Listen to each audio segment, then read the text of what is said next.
Esta iniciativa, impulsada pola Concellería de Servizos Sociais a Pobra, permitirá que as persoas que o precisen, ben por situación de dependencia ou por outras circunstancias persoais, dispoñan dun menú diario a domicilio cociñado nese mesmo día. Este programa, o Comedor sobre Rodas, consiste en levar ás vivendas comida quente que se vai a cociñar no mesmo día entre as 12 e as 2:30 do mediodía, de 2 platos de comida, sobremesa, e se levará de luns a venres, exceptuando, lóxicamente, os festivos e os fins de semana.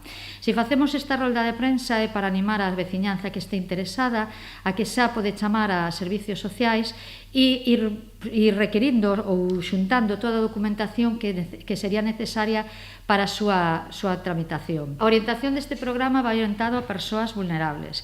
Persoas vulnerables que poden ser persoas dependentes e calquer tipo de persoa.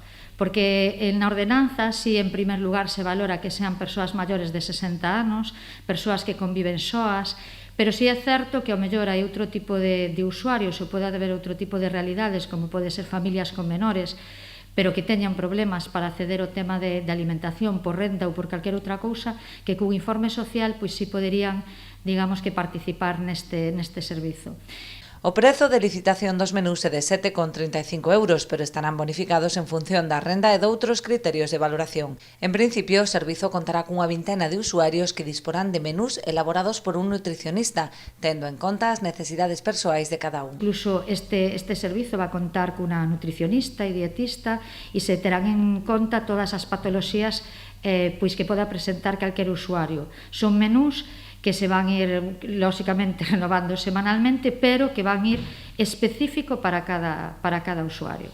Porque hai usuarios que, lóxicamente, teñen patoloxías e que hai que ter en conta, pois un tipo de alimentación específica. Por iso tamén a documentación a solicitar, pois se é preciso un informe médico, pois terán que adxuntalo.